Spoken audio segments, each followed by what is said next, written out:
Welcome to the Coach's Preview Show. I'm Darrin Joins, Williamson County Schools Athletic Director, here to talk about tonight's very important basketball game, the Battle of Franklin. Centennial High School travels to Franklin High School. We're going to start off talking to our girls' coaches. Very pleased to have Brad Simmons from Centennial, Jay Johnson from Franklin. Appreciate you guys being here. Thanks for having us. This will be the second installment of the Battle of Franklin this year. January 10th, Franklin comes out on top, 55-44. Franklin coming into the game, a 1-11 in district play. Centennial still looking for that first win. Franklin loses at Independence, 52-36 on Tuesday. Centennial drops to a tough Dickson County team, 63-33. Coach Johnson, the last matchup was your only league win, but you're still competing. So I know we've talked about this, and Coach Simmons and I have talked about this. I look at the Columbia game. The Columbia game, it's a non-district game. You're down 19 early, and you claw your way back into that game. I mean, you got to take some of these as victories in a lot of ways. I know they're not the ultimate victory, but you have to be pleased with that. Well, we do, and you know, one of the things, it's hard, and we've been trying really hard to keep the girls engaged because, you know, we're not winning a lot of games, but if you look at where we are right now from where we were in November and early December, we're a world away from where we are or where we were. And we just need to keep, you know, realize this is a process. It's going to take a while. We got people playing out of position just because we don't have enough people to play the position. Bergen's done a great job playing point guard, even though that's not her position, but she's filled in nicely. So we're just going to have to stay engaged, keep playing hard, and, you know, eventually things will turn around. Well, and you talk about that engagement. What are some of those things you have to do? Do you have to be part-time psychologist and coach? Is that part of it? You really do. I mean, it's you know, we've got to. We're not going to go out and out-athlete anybody any night. We're not going to go out just and win games because of how, you know, individually talented we are. We're going to have to scratch and fight and do the details well. We're going to have to rebound, play defense, and, you know, and the third thing we've really needed to do lately is get a third scorer, find somebody else to give us a little offense. And if we do that, we're in games. If we lose one or two of those, we're not in games. Coach Simmons, your teams obviously face some of those same types of struggles, but we talked about this before when we got together as well. You're still competing. Right.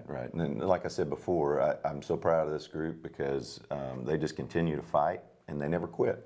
So once again, kind of what Coach said, you know, you do have to focus on the inward stuff, you know, building the relationships within each other, you know, to develop that teamwork. And from that standpoint, I'm really proud of them. And what do you guys have to do, Coach Simmons?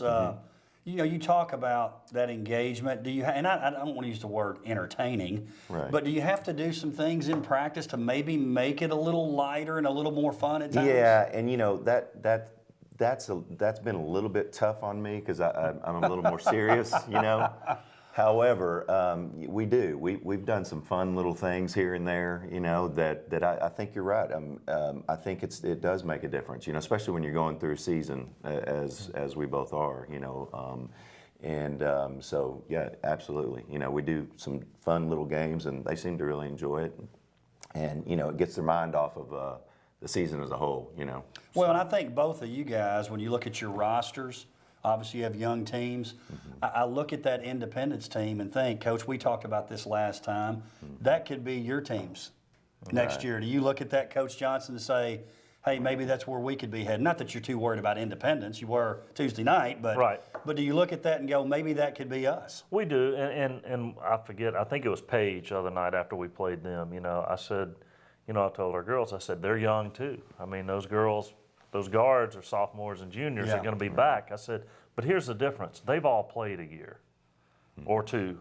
You're not. This is your first year playing varsity basketball for a lot of them. Right. And I said, next year you're going to be experienced. You're going to be seasoned. So, you know, stay with the process. Don't give up just because this year is not going great. This is for us.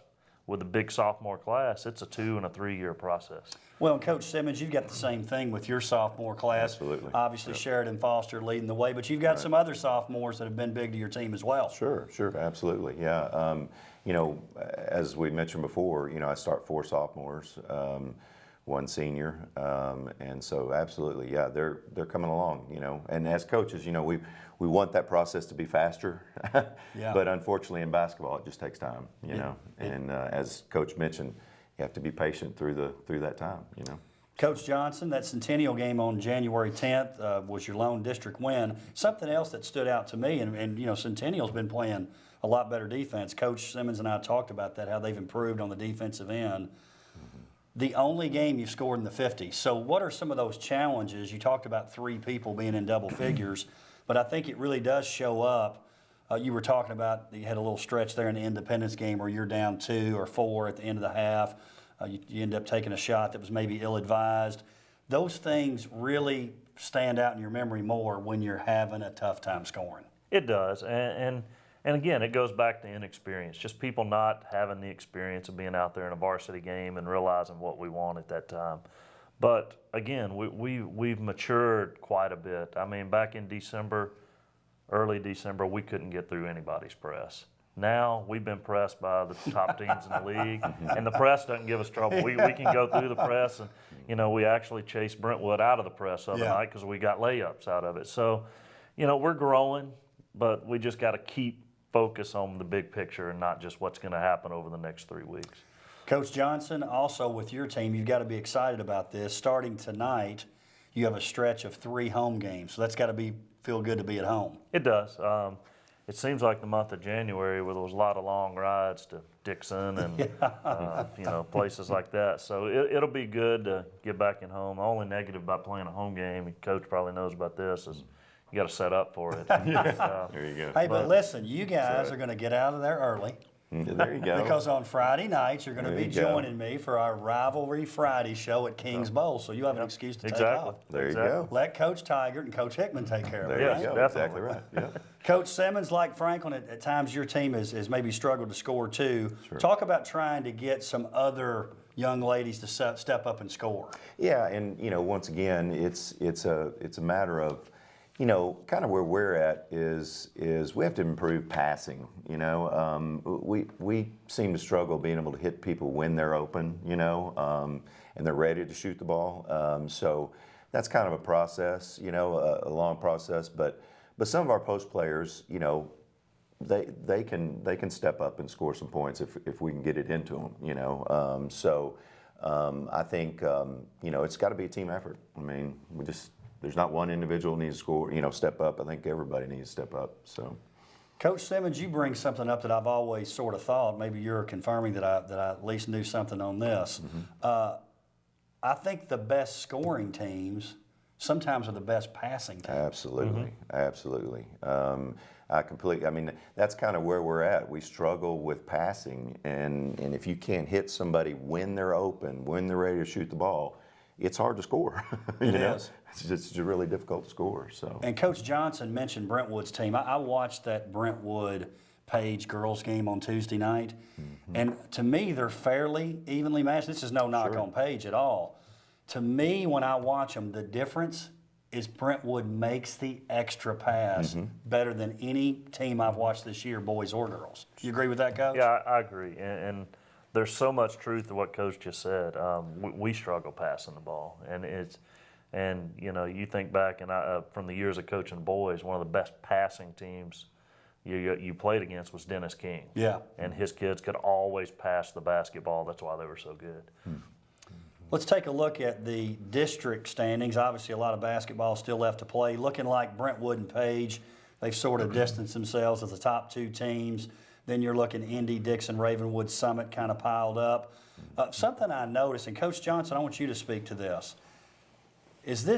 Look at the state rankings. Brentwood 4th, Page 10th, Nolensville 8th. Then you look at the mid-state rankings, which is put out by the Tennessean, supposedly all classes top 10.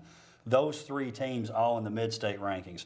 Is this the first time you can remember that really, and this is no disrespect to the boys, the girls' side, when you're talking about going deep in the tournament, is really the better side? Yeah, I mean, really, yes. Now, you'd see years where the girls' side, after the first round of regions, you'd have 3 Williamson County schools left and then 1 metro school. And then you'd usually have an all District 11 final. But then you always had Mount Juliet sitting on the other side, or Clarksville Northeast waiting. And they were always tough to get by, but this may be the year that our district breaks through. You know, I'd said earlier, and maybe I'm wrong about this, and maybe it's wishful thinking, I'll be surprised if 2 of those 3 don't make it to the state tournament. What are your thoughts on Yeah, it, I think Coach? so. I mean, the guard play is just really, really good this year, and especially 2 of those 3 teams. Yeah, so I wouldn't be surprised either. Yep. You know, something Coach Wild said to me early on when we were coaching there together at Franklin, he said in the past, the girls' league wasn't that respected, Middle Tennessee-wise. He said, I'm telling you right now, it's as good as any league now. Do you get that sense that in Middle Tennessee, that respect level for girls basketball in this district has gone up? Absolutely. You know, you just go out and you see what they're doing against non-district teams. Yeah. And, you know, our district stacks up against anybody around right now. Coach, you'd agree with Yeah, that I as agree. well? I agree. Yep, I completely agree.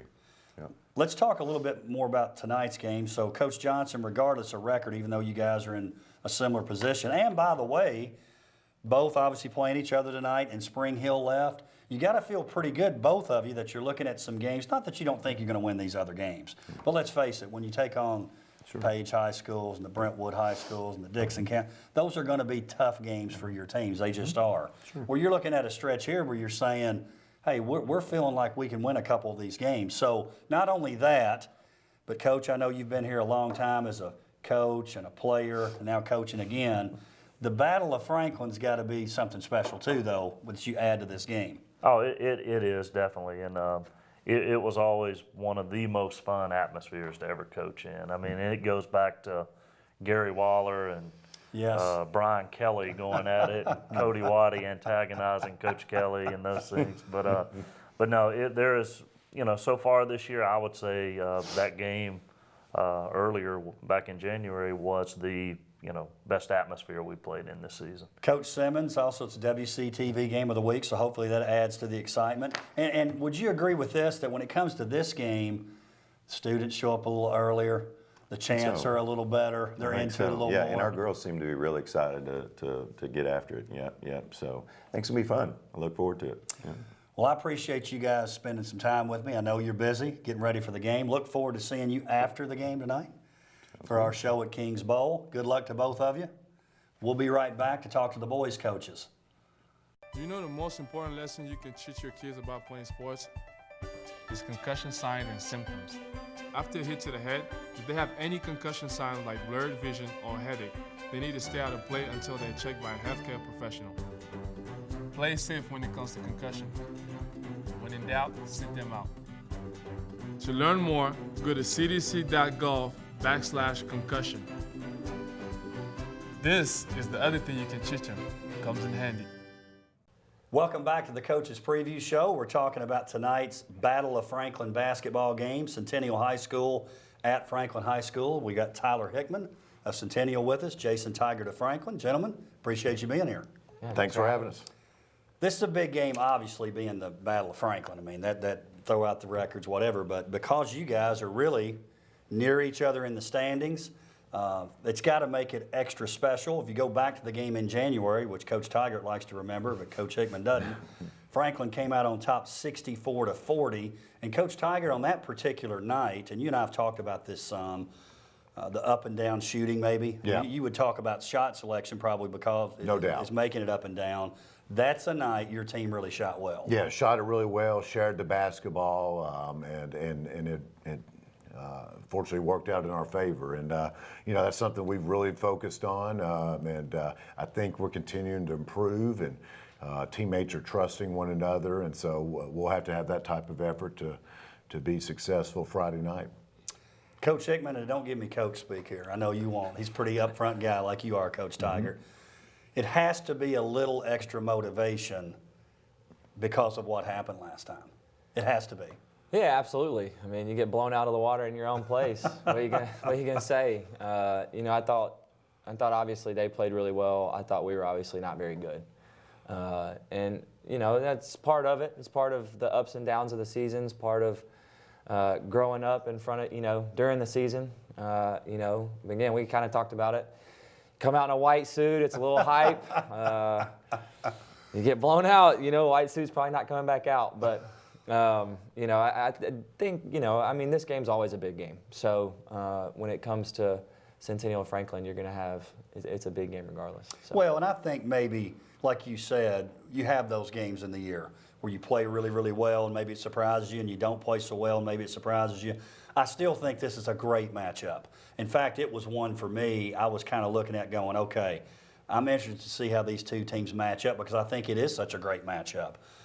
Coach Tigert, agree with that? Oh, no doubt. I think it's two teams evenly matched, right there kind of together in the standings.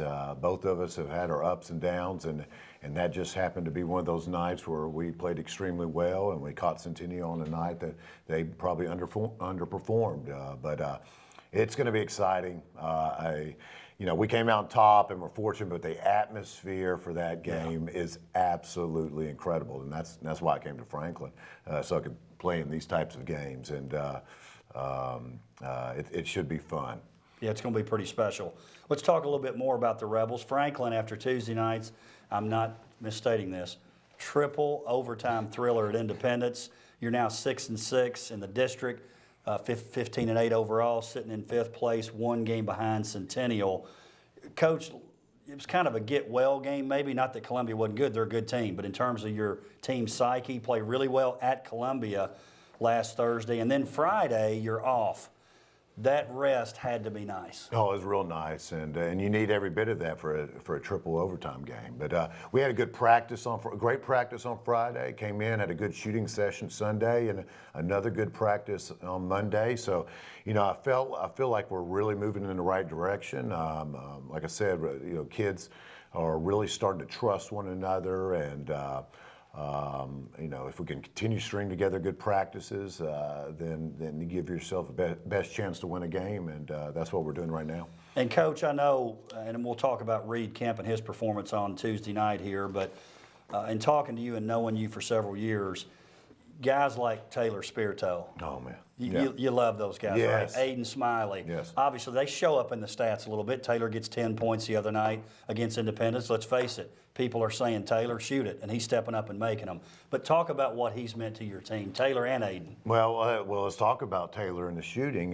He leads us in effective field goal percentage. He is. Tell our audience about effective field goal percentage. Effective field goal percentage. Does that mean it goes in more than it doesn't? That means it goes in a lot more. No, basically it takes it takes a 2-pointers and 3-pointers, and you get a more credit, if you will, for making threes. So it's a better calculation than just looking at regular field goal percentage. Okay. And so Taylor, who's shooting 40+% from 3-point range, and like an incredible amount, much higher from 2-point range. He'd only missed like 3 or 4 shots from 2-point range. I mean, when he takes shots, he makes them. He just chooses to defer. But hey, we'll love for people to back off and just let them shoot. We'll take someone performing at 40% from the 3 line, all night long. Sure you will. And so, but defensively as well, he's a blue collar guy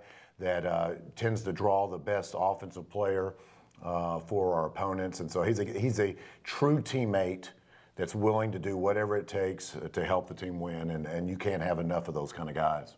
Well, and I think you guys would both agree with this, and I think Ellison's kind of like this for you guys. Every great team has guys like Taylor Spirito, and for your team, Andrew Ellison. Yeah, Andrew and Carter have been, probably the most unsung heroes that you could ever have on a basketball team when it comes down to doing all the right things. Staying on track, keeping guys mentally locked in.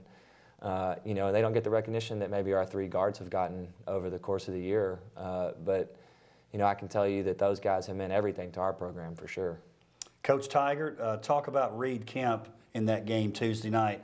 I think he was 2 for 8 from 3-point range at one point, but then you get into those overtimes, it's kind of the Reed Kemp show in terms of scoring. Oh, sure. And Reed's one of those who, he's going to go through, he's facing everybody's best defenders, box and ones, double teams, all that kind of stuff. And so, it gets difficult. I mean, he's having to work harder and harder to get shots. And so he started off a little slow, but you've got to, you appreciate when a shooter like that, he knows that what's happened early on in the game has nothing to do with the moment, and he just kept firing away, and he made shots when we needed them, and that's what you want from your stars. And the more you score, the more you ignore. That's a phrase a great coach has used many times, and that's I don't know if all coaches feel that way, but I've heard that phrase a couple times from Yours truly, huh? Coach Hickman, you hear Coach talk about Reed Kemp. I think Dusty's been through that a lot too. I mean, let's face it, he's going to get a tough assignment on him each night as well, right? Yeah, absolutely. Dusty's faced a lot of it for sure. There have been games when Dusty goes out of the game and one of our other two guards sees it, just based on matchups, those kind of things. This district's crazy, it's just the way it is. Towards the end of the season, you're going to start seeing a lot more than you do at the beginning of the season in terms of district stuff. And so, tournament time, you got to expect everybody to throw everything out the window and just play how they feel is best. And obviously Reed's very talented. There's no doubt about it. I mean, he's had a heck of a year, just scoring the ball, really the glue, kind of starting everything for Franklin. And so, it's part of why this district's so fun. I think I talked with Coach Shirley this morning, and he said, "Who's Player of the Year in this district?" I mean, that's a question that everybody could probably answer with multiple people. So that's kind of the fun, but at the same time, you have to prepare for a lot.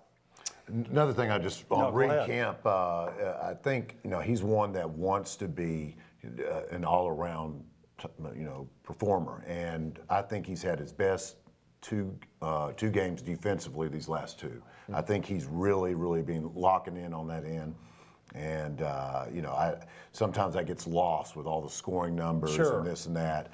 The fact that he has embraced, especially recently, defending, means a lot for our team. Well, and you guys both know this as being around the game and coaching for a while, that, it's what everybody notices, who scores. It's what's in the paper, right? But those other things are what really make you a special team, talking about things that Spirito does and Andrew does and Carter does for your teams and Aiden for your team. Yeah, Aiden double-double last night. Yeah, it's big. It's huge. It's big. And coaches get that, but like you said, what gets talked about is points, and that is what it is. Probably always be that way, but those guys, that's big time for us. The way Aiden and Taylor have been performing. I'm going to lobby for that. In guys like Charles Pulliam, we start putting things like number of dives on the floor. Did I say that correctly? Dives. Remember a time I've dove on the floor and charge attempts that I've taken. Yes. Absolutely. Coaches would love it. We would love it. Absolutely. We would love it. Let's talk a little more Centennial. Big win, 64-50 on Tuesday night over Dixon County. You race out to a 48-29 lead by the half and really never look back. Patrick Garrett, 7 3-pointers in the first half. And by the way, Coach, I'm going to put you on the spot here a little bit. Patrick Garrett, whose grandfather is, do you know this?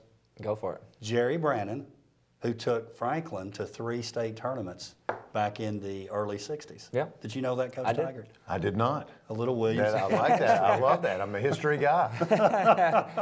7-5, Coach, in district play and 14-9 overall. And I'm telling you, I don't think that 64-50 score says it, or 64-50. You really dominated more than that. What an impressive win. Yeah, I thought we played well Tuesday night. Really controlled the game in the first half. Obviously, it helped that we shot it really well. Pat hitting 7 threes. It was just lights out, blowing on the fingers, whatever you want to do. But that's kind of the fun thing about our team. I feel like a lot of our team can do that, just like Coach probably feels. He's got a couple guys that he feels comfortable with shooting, multiple threes like that. But the thing I was most proud of was we gave up 21 points in the first quarter and only gave up 8 in the second quarter. Yeah, that's special. So, when you do that and you shoot the ball really well, you're going to end up with a big lead at halftime. You know, now we got some things to work on in the second half. Obviously, only scoring 16 points and, you know, trying to work that. But yeah, I'm proud of our guys. I really like where we are. I think we're playing really well. I think Ben Brown's added a lot to our team. It's taken a lot of pressure off Andrew Ellison, which has been a good thing because you talked about Andrew early. I mean, Andrew was doing everything for us. So Ben's taken a lot of that pressure off, but I really like where we are mentally, probably more than where we are physically in terms of playing, and that's a good thing. Well, and Coach Hickman, it seems to me, and I don't want to jinx your team, believe me, you're peaking at the right time. You can sense it. I sure hope so. We've been waiting on it, you know, but I think that's part of the benefit of, you know, we talked last week about an older team. I think that's a benefit of being an older team. I think it helps. You've had a lot of guys play a lot of minutes. You know, hopefully you get on that role at the right time. And I sense it for sure. I hope we can continue it. But, you know, this district is crazy, so you got to perform every night. Well, you look at the district standings, you know, it's looking like the top three. I mean, it still could change a little bit, but Brentwood, Dixon, and Summit are pretty solidly in the top three right now. You guys at 4 and 5 with Ravenwood kind of nipping at your heels, so to speak. The Page loss on Tuesday night probably puts them out of 4th or 5th. Coach, the grind of every night, Coach Tigert, especially this year, where it seems like literally anyone can win any of these games. You take a look at Brentwood last week. They beat Spring Hill 50-40. Mm-hmm. At the time, we're talking an undefeated team versus a team that hasn't won a game, and it'll only be a 10-point game. It's exciting, nerve-wracking, all at the same time, right? That is correct, and all you can do is try to make sure your team is ready to perform on that first round. I mean, bottom line is, you know, what can you do to put your team in a position physically and mentally to be performing at an optimal level on that first round of the tournament, because anybody can beat anybody. Coach Hickman, you sort of stole my thunder earlier. I was going to ask about the senior leadership, so we'll move on to another question.